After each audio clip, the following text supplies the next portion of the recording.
Olá, seja muito bem-vindo. Esse é o Bons de Garfo, programa que fala de tudo que é muito gostoso. Então hoje nós vamos pedir licença aos vegetarianos porque a gente vai falar de carne. Arnaldo, quem está aqui conosco hoje?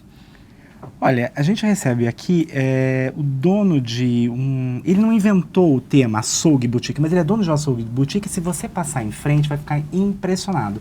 É um salão de 360 metros quadrados, num bairro de São Paulo chamado Itaim, né? Com 5 metros de pé direito e vitrines que tem tentações que poriam qualquer vegetariano para correr. Não a mim, nem a Helena Galante, né? Porque a gente adora carne, nosso tema hoje. E é uma loja muito sofisticada que, mais recentemente, ganhou também uma chefe de cozinha que está lá fazendo comida. Ela está aqui também com a gente no estúdio. São 2 pessoas. O que mais? Esse empresário, fazendeiro de formação, ele estava junto com outros pecuaristas, eram 13, lideravam a marca Bonsmara, que ele acabou transformando em feed, que além da empresa pecuária, é também este açougue maravilhoso. Então a gente tem o prazer de receber aqui hoje o Pedro Merola e a Letícia Massula. Muito obrigado. Bem-vindos, é um prazer. A gente está aqui com um monte de carne no estúdio, a gente vai falar de todas elas depois, mas queria que vocês comentassem um pouco do início da feed. Não, como o Arnaldo falou, não foi o primeiro açougue boutique que teve aqui em São Paulo, mas foi um que transformou a carne numa experiência ali. Tem esse salão enorme, com vários tipos de carne. Como foi a ideia da criação da marca? A ideia surgiu de um sonho de atender o consumidor da forma mais pura e real que você pode levar a comercialização de produtos da fazenda. Nós, fazendeiros, vivemos a vida para produção. Só que essa comercialização a gente não consegue levar ao final, a gente nunca dá conta de levar o que a gente poderia ter feito para o final da coisa. E tem 2 formas básicas de se produzir carne. Ou você vai produzir uma coisa que fica bem em alta escala, alto volume, com a função de alimentar o mundo, ou você vai produzir uma coisa que você pensa mais no sabor. São 2 visões diferentes. Não quer dizer que uma custa mais caro que a outra, mas a visão de como fazer é diferente. E com a experiência da Bonsmara, deu para aprender muito com carne. E aí veio esse sonho. Falei, poxa, vamos levar esse consumidor final. Então vamos produzir na fazenda uma carne diferente, com todo o controle possível, para entregar para o nosso consumidor uma experiência no prato realmente diferente. Quanto tempo durou a Bonsmara? Enfim, quando começa a empresa, né? A Bonsmara começa no final de 2007. Ela começa com o sonho de um grande amigo, infelizmente falecido, que sonhou que nós poderíamos fazer uma carne diferente usando a raça Bonsmara em metade do animal, 1/4 Nelore, 1/4 Angus. Cruzamento. Um cruzamento. Aí nós montamos uma empresa junto, porque eu sempre tive vontade de empreender, sempre foi minha veia de empreendedor, e mais outros 12 sócios. E a gente montou a Bonsmara Beef, que o objetivo era fazer vendas de carne da nossa empresa para restaurantes e os restaurantes, assim, para os seus clientes. Em 2011, eu resolvi que, para mim, tinha que levar 100% do consumidor final e abandonar um pouco o nicho de restaurantes, por uma ideia de visão de construir uma marca maior, uma ligação maior com o consumidor final. Você comercializar através dos restaurantes, eu acho uma coisa muito difícil de ser vivida. E aí nós já tínhamos aprendido muito como produzir a carne. Então a feed, ela nasce com a experiência todinha da Bonsmara anterior. O que nos ajudou muito a manter o padrão, manter a qualidade, não ter problema de oscilação. Letícia, diz uma coisa, você é chefe de cozinha de formação e entende tudo de carne, mas também cozinha outras coisas. Queria te perguntar, a carne é moda daquelas que vai passar ou agora é uma cultura que veio para ficar? Olha, eu acho que não é moda não, porque a gente está comendo carne aí há quantos mil anos, né? Mas eu acho assim, não é moda, eu acho que a gente agora está dando um tratamento muito mais digno para a carne, a gente está tendo uma preocupação maior, então assim, até de entender. E uma coisa muito interessante é que a gente agora está acompanhando tudo que a zootecnia evoluiu, né? Porque assim, tudo que a gente tinha falando em gastronomia, a gente estava pensando num boi do começo do século passado, na verdade do fim de 1800, né?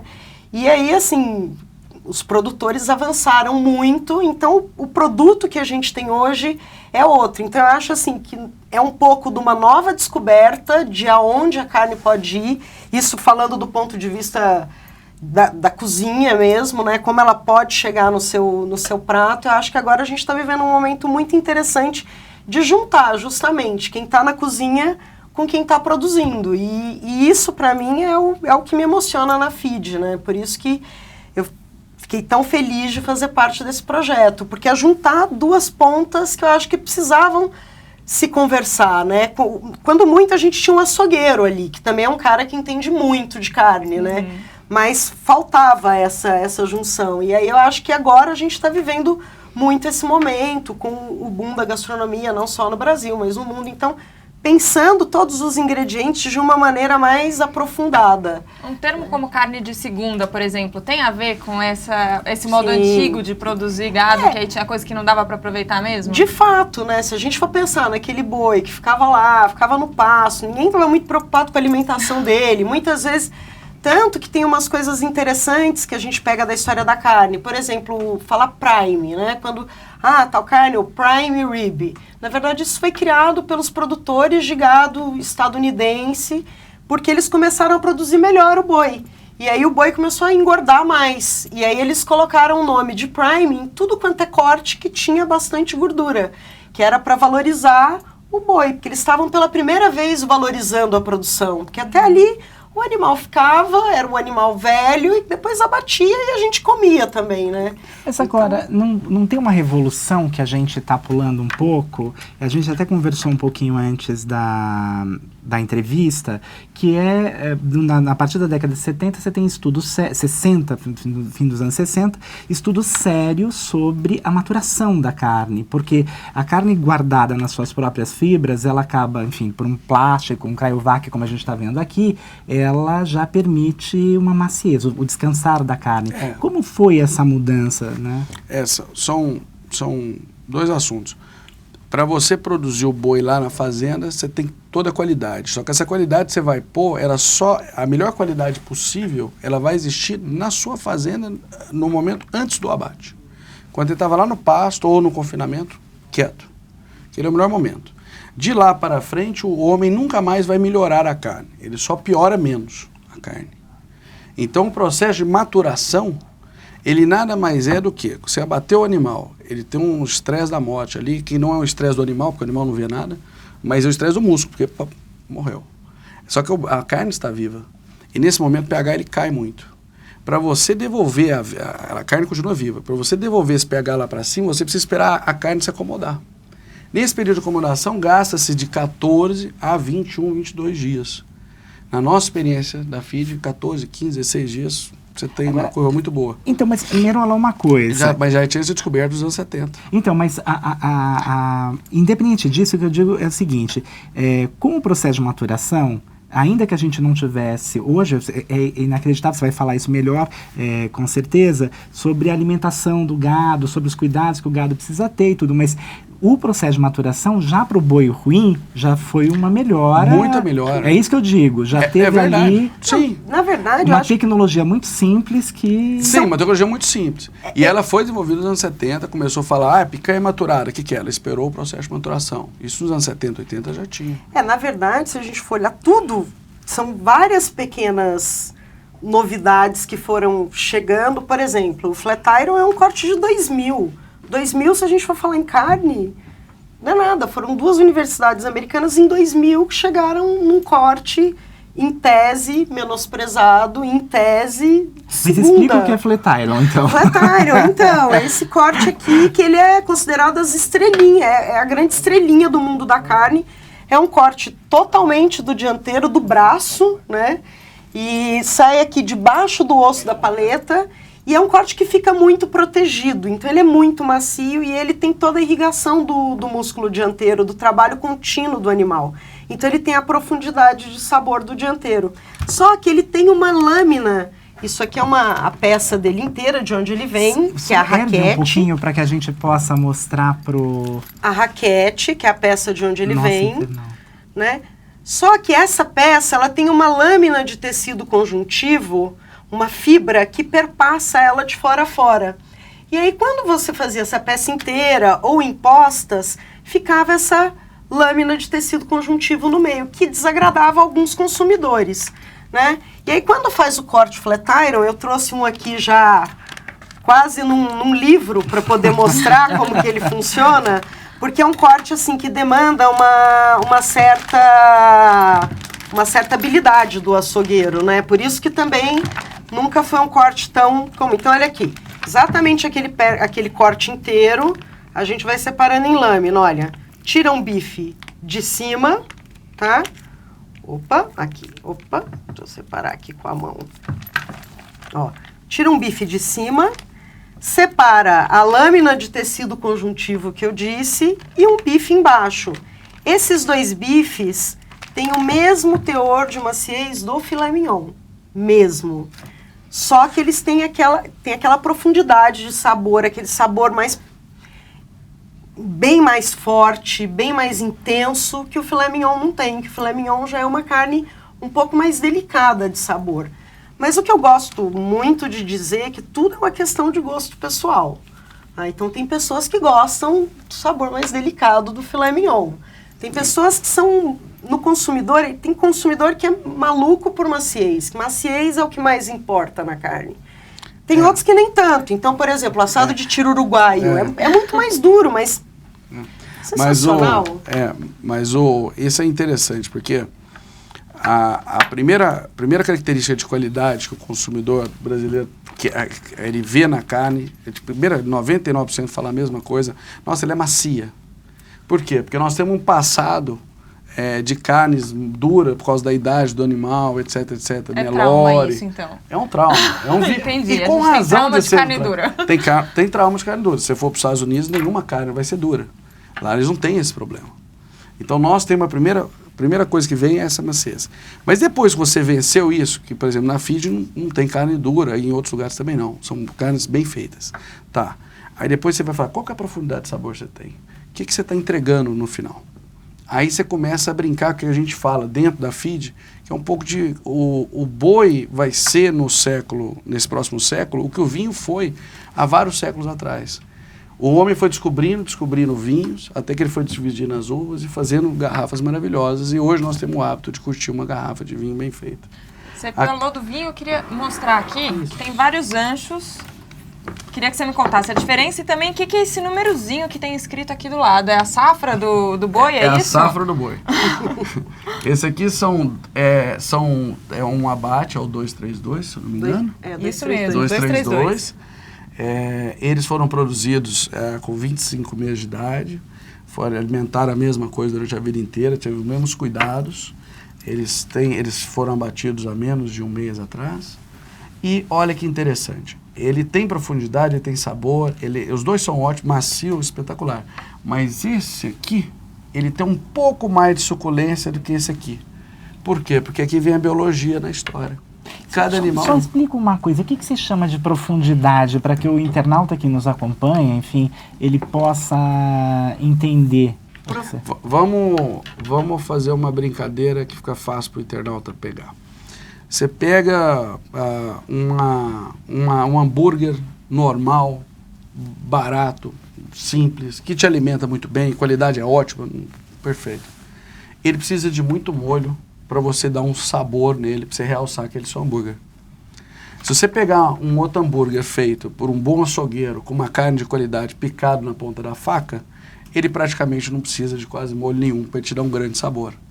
Isso é a diferença de sabores que vem no produto, que você não teve que colocar no prato. O próprio sal. Quando a carne é bem produzida, quando ela tem bastante sabor, você praticamente não precisa de sal. Eu uso sal sempre no final. Eu tiro da grelha e coloco sal. Eu nunca coloco sal antes.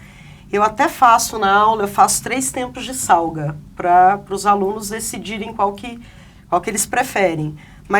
E aí eu sempre explico, quanto melhor produzido, quanto mais sabor tem a carne, menos sal ela vai precisar.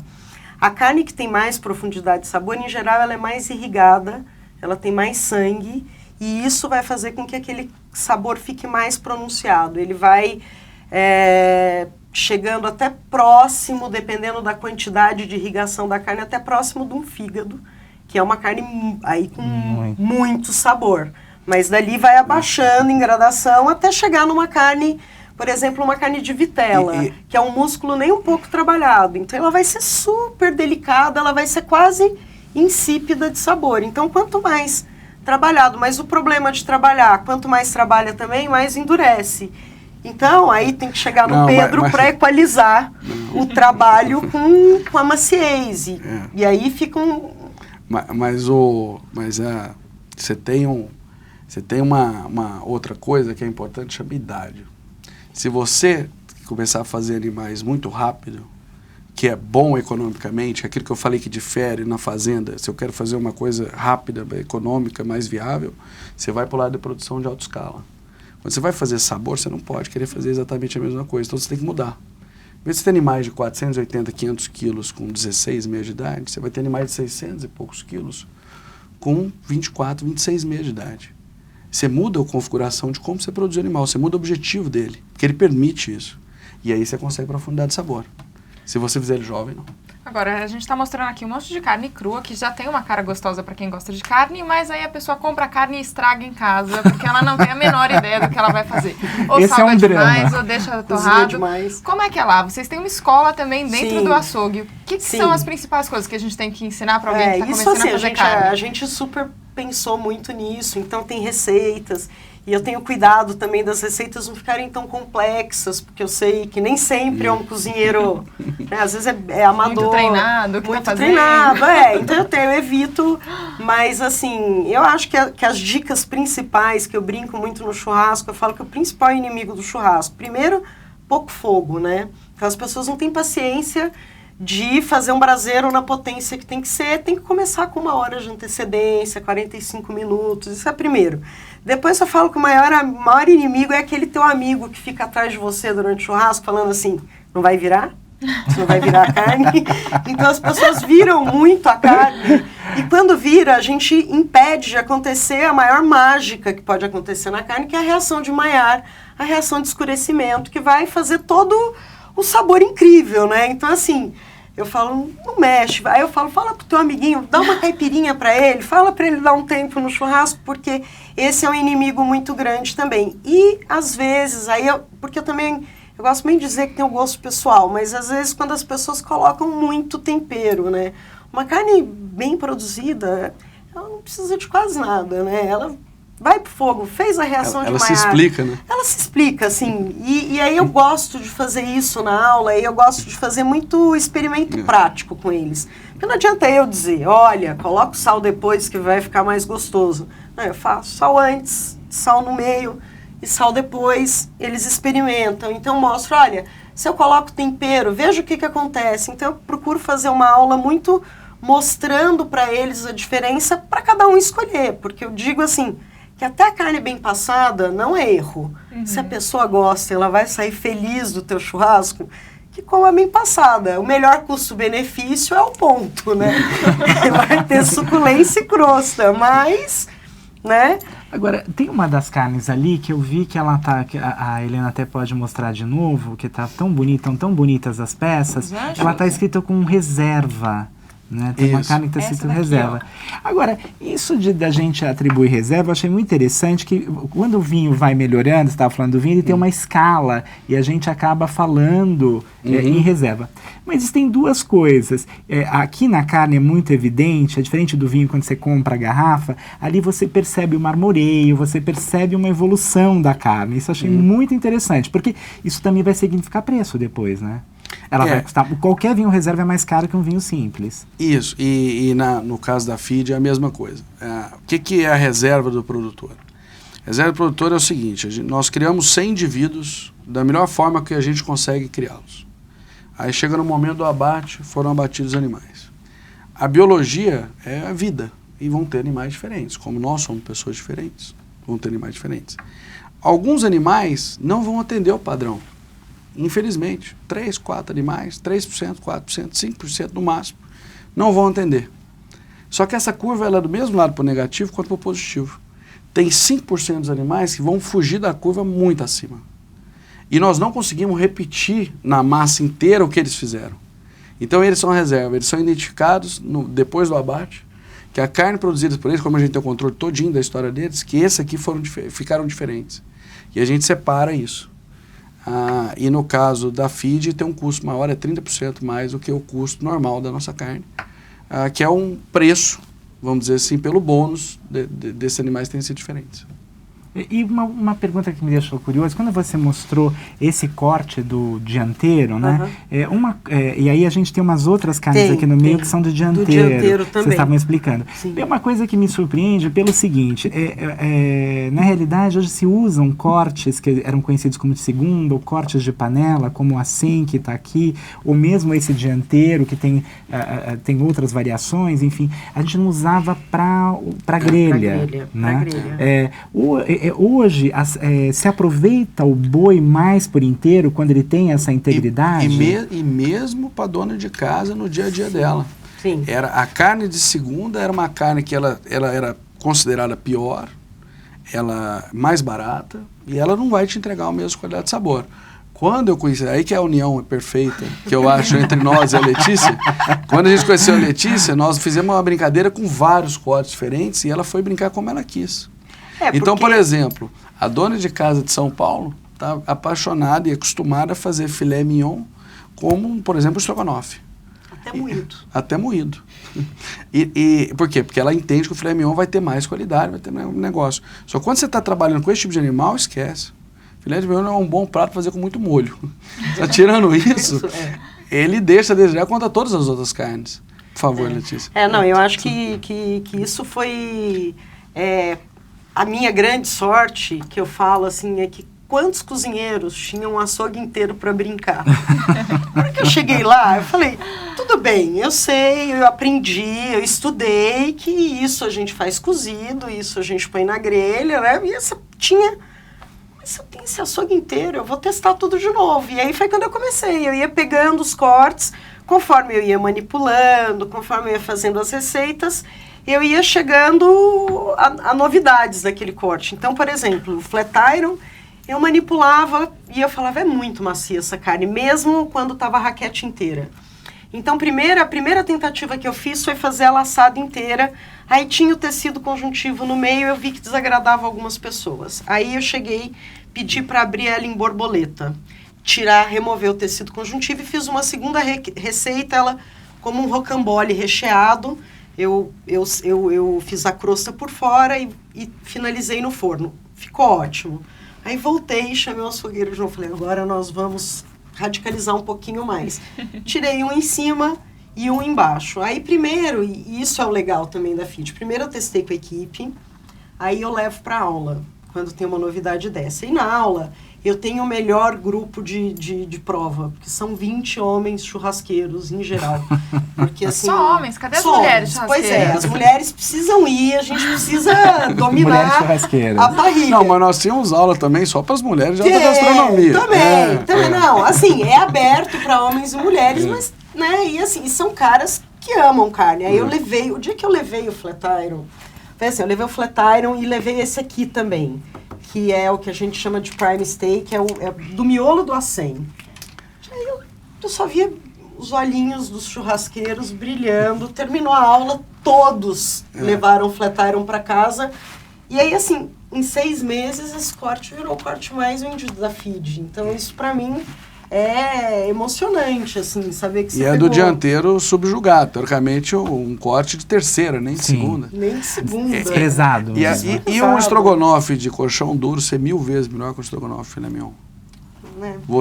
Sua mãe, que está mega acostumada a achar o filé mignon melhor, fala assim, nossa, meu filho, o que você fez aqui? E ela muda o conceito dela. Então tem muita coisa para aprender, e a gente pode comer bem mais barato. Isso que é a verdade. Você sabe que, embora a gente não tenha combinado isso, nós somos muito fãs de fraldinha. E fraldinha foi sempre um corte de segunda, até que veio a redenção pela maturação no primeiro momento.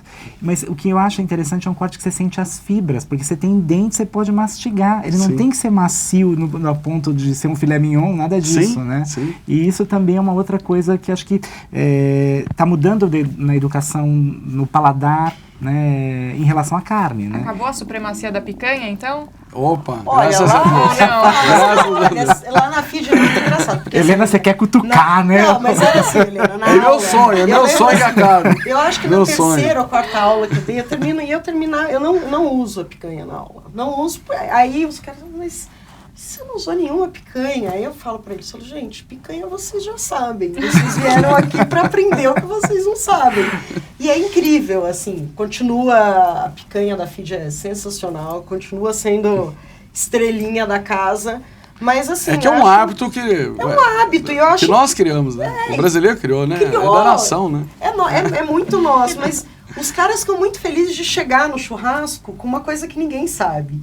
Entendeu? Então eu vejo que isso conquista, assim, poder chegar pros amigos e apresentar uma carne nova e falar, olha que legal, tem outros cortes, né? Então eu acho um assado de tira, por exemplo. Um assado Vamos fazer de tira, simples, né? É uma carne com osso, cortada de uma forma que você consegue fazer na churrasqueira, de uma forma super fácil. Meu pai faz, é tudo super simples de fazer.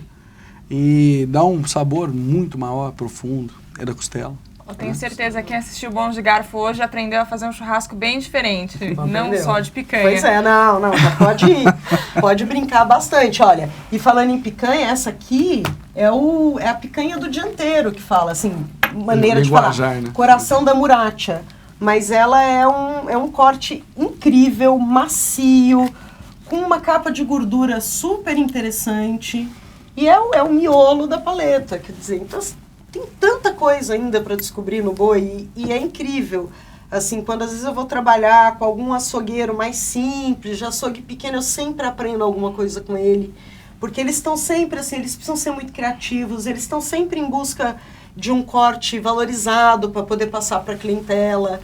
Então isso é muito legal, assim. E quando chega esse produto de qualidade, assim, essa carne aí é emocionante. Para quem é cozinheiro, é emocionante, né? Bom, nossos acadêmicos do boi, né? Porque é muito engraçado. Para mim, a grande surpresa é que quando eu era pequeno, isso já faz algum tempo, né?